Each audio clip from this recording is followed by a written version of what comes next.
The Summer of Broken Rules, Chapter 3, Part 1. I told myself he didn't recognize me, that he couldn't recognize me. It was impossible. I'd been disguised, wearing a hat and sunglasses. This is Whit, Honey told me. He's one of the groomsmen, Michael's brother. Brother? I thought, because this guy looked nothing like Michael. Whit was wiry, no taller than 5'10", and had a mop of sandy blonde hair that needed a little smoothing back right now. Technically stepbrother, Whit said without a hint of southern accent. He's my stepbrother. Oh, I nodded. Gotcha. His mom and my dad got married when I was 16, he explained. I'm from Vermont. Sounds freezing, I commented, suddenly aware that I was double-fisting ice cream sandwiches like a little kid. How awkward.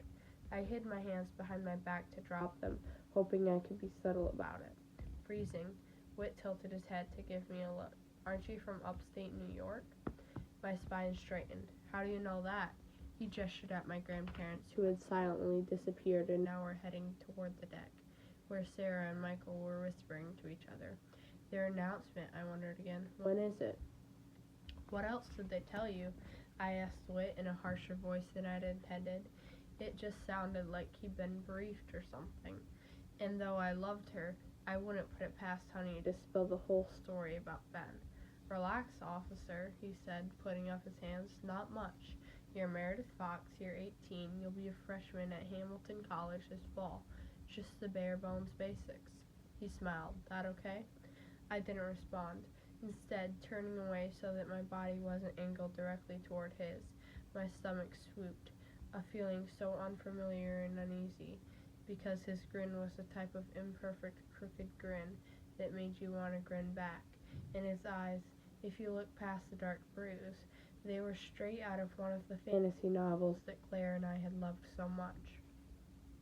The eye color of an alluring stranger you weren't sure you should trust, but soon had to share a bed with for whatever reason on the quest you were on, then eventually fell so irrevocably in love that you would die for each other. Basically, an eye color that wasn't supposed to exist in real life. Deep turquoise with gold rings around them. I'm not kidding, Claire, I thought. Turquoise. How old How old are you? I asked, crossing my arms over my chest. 19, Whit answered, crossing his too, like we were in a standoff or something. Was he mimicking me? So you're in college, a nod. I just finished my first year at Tulane. God, what is it with that school? I mumbled to myself. Sarah, Michael, Whit, and if everything hadn't happened, my sister. Repeat that, Whit said. Oh, nothing. The back of my neck prickled. It seems like everyone loves that place. Whit was quiet for a moment. Most people think it's great. He scrubbed a hand through his hair. But it all depends. Hey, everyone, Sarah's voice cut him off, light and lively. We turned to see her standing on one of the deck's wood benches, Michael at her side. If you'd all gather around. The party migrated over, surrounding Sarah and her fiancé like they were on stage. I didn't try to stick with Whit, and he didn't try to stick with me, so I wedged myself between Eli and Pravika. Lily and Jake were there too. Who is that guy you were talking to? Pravika asked. No one, I answered. A groomsman. Michael's stepbrother, Eli said at the same time. Of course, having all the information. The one who basically got his ass kicked on the ferry. He chuckled. You saw the ruse, right? Half his face is blue. He elbowed me. Did he tell you who did it? He doesn't know, I said quickly, praying that was true. My neck flamed. Apparently the person was wearing sunglasses. The other two nodded, and we refocused on Sarah. Michael and I are so happy that you could join us this week, she was saying, to celebrate family, friends, and our marriage. She laughed when everyone clapped, and then her expression fell a little. But there is someone very special who wasn't able to make it. My cousin Claire. Her voice quavered, and Michael took her hand, just like someone took mine. It's okay, Eli whispered. It's all right. I nodded and squeezed back as hard as I could. This week is not only about us, Sarah said. It's also about honoring Claire's memory. She smiled, or tried her best to smile. And I believe I speak for the entire Fox family when I say there is only one way to pay tribute to her. Wait, I thought, heart speeding up. What is she talking about? Do y'all remember filling out your RSVPs? Michael asked after exchanging an almost imperceptible nod with Sarah, checking those boring boxes. Well, the last one wasn't boring, Sarah said, playfully slapping his chest. I thought it was intriguing. She was now genuinely grinning. Do you guys remember that one? Having RSVP'd months ago, no one offered up even a nod, but I nearly gasped. The riddle suddenly solved. Do you want to play? The silver-edged card had asked, and I checked yes without thinking twice. Neither my parents nor I knew what it meant, but I didn't want to find myself left out of anything if I wanted to be all in at this wedding. Assassin, I murmured to myself just as Sarah voiced the word to everyone else. We had unknowingly signed up to play assassin. I had unknowingly signed up to play assassin. My heart sank at the thought. It was a Pakwa Farm tradition. Every summer we played a farm-wide game of assassin, where players used water guns to eliminate one another and become the last active killer. Each person was assigned an initial target, and when they successfully took care of said target, they inherited their victims. For the couple of weeks we played, the paranoia on the farm was unparalleled. People hesitated before going on kayak rides together, spied on their targets from the dunes, and even formed secret alliances. It was a ton of fun, and assassin lore lived on forever. Michael and I will not be playing, Sarah said as Michael good-humoredly pouted. We have too many other obligations, she poked him in the cheek. But we can't wait to see you guys battle it out to make Claire proud. My sister had been the undisputed assassin queen, our most decorated champion.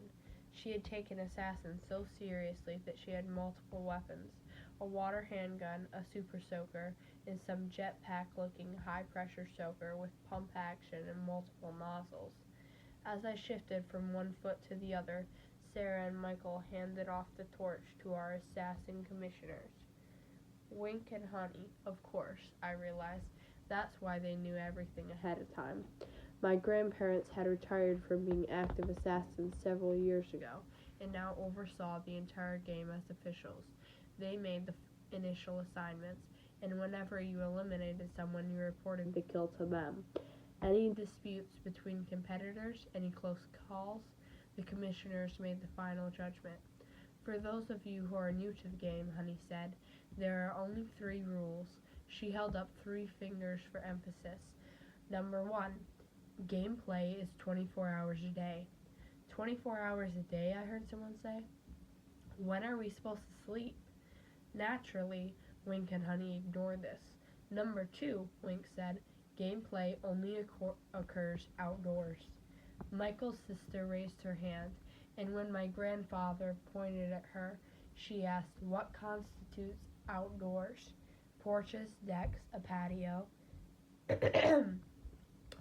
10 feet away from a door, Wink said, smirking, minimum. And number 3, Honey said, also smirking. They loved this. Nothing is to interfere with official wedding events. I object, Sarah called out at the same time. Aunt Christine went, absolutely nothing. The wedding party roared with laughter. I thought about all Claire's iconic takedowns as I lay in bed that night, eyes wide open.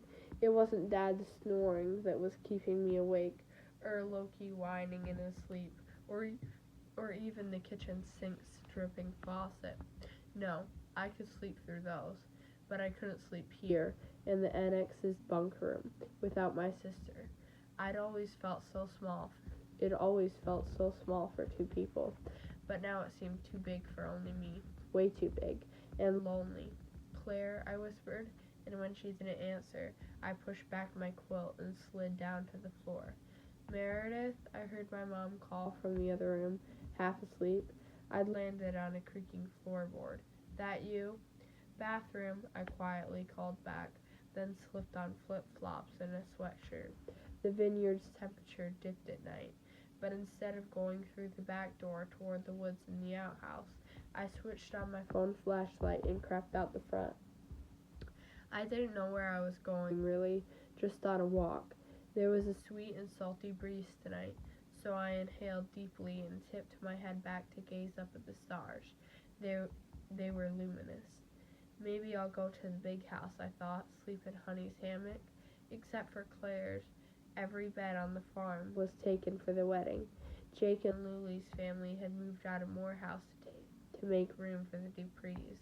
Their parents had squeezed into the camp with Aunt Julia and Aunt Rachel, while Jake and Luli were spending the week in a circle of tents with Pravika, Eli, and other cousins and friends. The nylon condo complex, Eli had dubbed it. Thankfully, no one had mentioned anything about sleeping in Claire's bed. I wandered along the well-worn sandy roads, keeping my flashlight pointed at the ground so I didn't come across any night critters. Nothing had ever happened to me, but everyone had heard Sarah scream bloody murder the time she got skunked on her way back from a beach bonfire with her brothers. A few minutes later, though, I heard a rustling noise. Tree branches swaying, I assume, until the rustling turned into clear footsteps crunching over bits of broken seashells. I picked up my pace, but was unable to tell which direction the person was coming from. All I knew was he or she was walking toward me. Blood pulsed in my ears.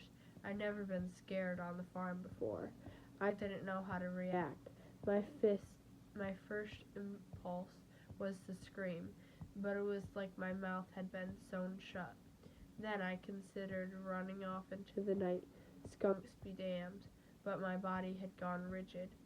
So what I settled on was stopping in my tracks, swallowing hard, and saying what I hoped was a threatening tone. I have a knife. Really? A male voice called back, familiar, but one I couldn't place after meeting so many people today. You have a knife? Yeah, I lied. I do. What kind? Swiss Army, I said, thinking of a Netflix documentary I'd watched with Ben once, all about the history of the knife company. It was random and far from romantic, but I found the intricate design and construction process interesting. A Swiss Army knife, a low whistle. Impressive. I didn't say anything. The male voice sounded closer now, and it was almost unnerving how melodious it was. My toes curled in my flip-flops. Who was I talking to? So I suppose this afternoon wasn't enough, the guy continued. You gotta maul my face even more? My breath caught in my throat. Crap. Wit appeared in front of me like magic, the starlight shining on his wicked bruise. I couldn't tell if it looked better or worse. Oh, I fumbled. You, know it was me? Yes. I winced. How? The hat and sunglasses routine only works on TV, killer. I'm sorry, I blurted. It was an accident. I wasn't paying attention, I sighed. And I'd just been on the phone with your shithead ex, Whit finished for me, grinning his crooked grin, if I'm quoting correctly. You heard that too? No response. Well, that's great, I mumbled, feeling my neck prickle, partially out of embarrassment, but also because he was still smiling with his blonde hair mussed and falling across his forehead, and wearing a fraying sweatshirt like mine. My stomach did that strange swooping thing. What are you doing out here? I asked, hoping it would stop. Whit shrugged, exploring. At night? Yeah, I wanted to see the stars. There's no light pollution like in the city. He paused. I also wanted to escape the best man and maid of honor banging in the next room. I said, really? Yup, Whit nodded. I mean, you know how people get at weddings. Yeah, I nodded too. Pravika's words from earlier coming to mind. They're perfect for a fling. But not for me, I thought. Family and friends. It's all about family and friends. The ocean drowned out whatever Whit said next, waves crashing hard on the beach. I hadn't noticed how close to the dunes we were, so I shined my flashlight and motioned for him to follow me so we could find a nook away from the noise. My flip-flops slapped against the sand, and Whit's half-tied sneakers scuffed like he had a habit of not picking up his feet when he walked. So what are you doing out here?